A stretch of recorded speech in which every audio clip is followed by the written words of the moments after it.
me rappelle la tour de Babel. La tour de Babel, là où les hommes se sont réunis à l'époque de Nimrod.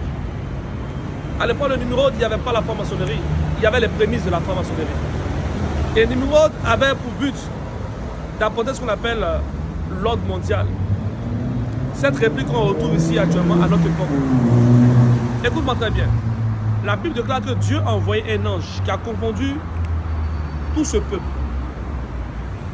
J'aimerais te dire que tu es dans la peur.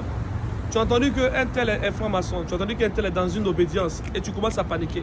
Le même Dieu qui a envoyé un ange pour apporter la division va envoyer un ange pour apporter la division dans le camp de tes ennemis. Écoute-moi très bien.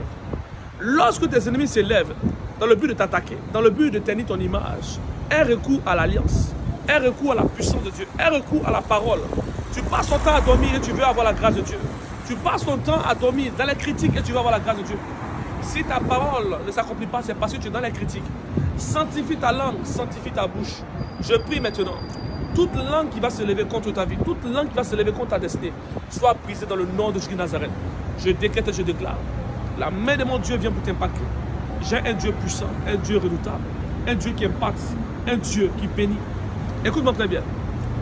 Jésus-Christ est mort à la croix, afin que ton âme soit sauvée.